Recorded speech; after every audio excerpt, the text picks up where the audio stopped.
सबसे पहले बात दिल्ली के प्रदूषण की, और प्रदूषण पर दिल्ली सरकार को सुप्रीम कोर्ट से फटकार का सामना करना पड़ा है। एमसीडी को जिम्मेदार बताने पर दिल्ली सरकार को फटकार लगी। सुप्रीम कोर्ट ने कहा है कि क्या 69 डस्ट मशीन दिल्ली के लिए काफी हैं? सुप्रीम कोर्ट ने यह भी कहा है कि आप रेवेन्यू इकट्ठा करके सिर्फ विज्ञापन कर रहे हैं। ऑडिट का आदेश देने के लिए हमें आमंत्रित ना करें। सुप्रीम कोर्ट की तरफ से दिल्ली सरकार को यह फटकार। दिल्ली में प्रदूषण के मुद्दे पर यह सुनवाई हो रही है।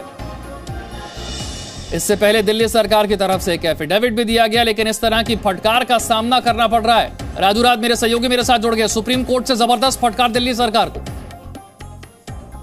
निश्चित तौर पर विशाल, अभी सुप्रीम कोर्ट में सुनवाई चल रही थी, इस दौरान सुप्रीम कोर्ट ने दिल्ली सरकार को फटकार लगाई है, और जो फटकार लगाई है बेहद गंभीर फटकार लगाई गई, क्योंकि सबसे बड़ी बात है कि आपने कहा है कि अब तक आपने जमीनी स्तर पर क्या किया है, जो आपने बताया है उस पर कोई कार्रवाई करते हुए नजर आ रही है, और आप कार्रवाई पूरे मामले में सुप्रीम कोर्ट ने कल शाम को सुनवाई करने की जो करी। राजू, आपकी ऑडियो में थोड़ी सी दिक्कत आ रही है, मैं आपके पास लौटता हूं, तब तक जरा एक बार फिर से आपको बता दें कि सुप्रीम कोर्ट में जब सुनवाई हो रही है तो सुप्रीम कोर्ट की तरफ से क्या कहा गया है।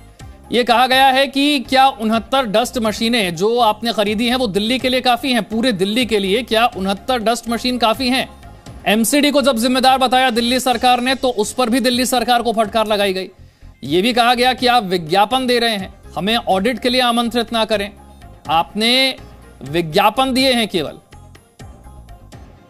रेवेन्यू इकट्ठा करके सिर्फ विज्ञापन दे रही है दिल्ली सरकार, सुप्रीम कोर्ट की तरफ से कहा गया। इससे पहले दिल्ली सरकार की तरफ से एक एफिडेविट दिया गया, कहा गया कि दिल्ली सरकार जो है वो संपूर्ण लॉकडाउन के लिए तैयार है।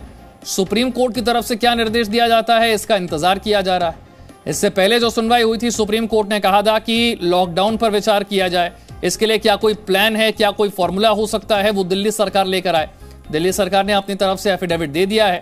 सुप्रीम कोर्ट ने आज ये भी कहा कि हमें किसी तरह की राजनीति से कोई मतलब नहीं है, हमें सिर्फ इस बात से मतलब है कि दिल्ली में प्रदूषण कम होना चाहिए।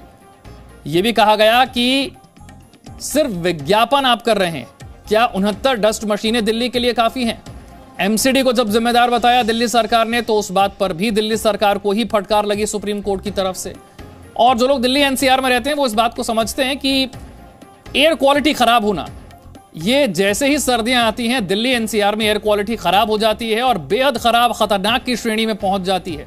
हर साल इसी तरह से प्रदूषण को कम करने के लिए कदम उठाए जा रहे हैं, ये बात भी कही जाती है, अदालत तक मामला भी पहुंचता है, लेकिन इसका कोई परमानेंट सॉल्यूशन निकलता हुआ नजर नहीं आता है। हर साल सर्दियों की शुरुआत में इसी तरह से दिल्ली एनसीआर जो है वो जहरीली हवा में सांस लेने के लिए मजबूर हो जाते हैं। इस बार भी स्थिति कोई बदली नहीं है, इस बार भी एयर क्वालिटी जो है वो बेहद खतरनाक की श्रेणी में है, और ऐसे में सुप्रीम कोर्ट में यह मुद्दा पहुंचा। सुप्रीम कोर्ट की सुनवाई जब इससे पहले हुई उसके बाद दिल्ली सरकार ने कुछ बड़े कदम भी उठाए। स्कूलों को बंद किया गया, निर्माण कार्यों पर रोक लगाई गई, सरकारी कर्मचारियों को वर्क फ्रॉम होम करने के लिए कहा गया। अब सुप्रीम कोर्ट की तरफ से क्या निर्देश दिए जाते हैं इसका इंतजार रहेगा। Presenting B News app available on Google Play and App Store. Download it now.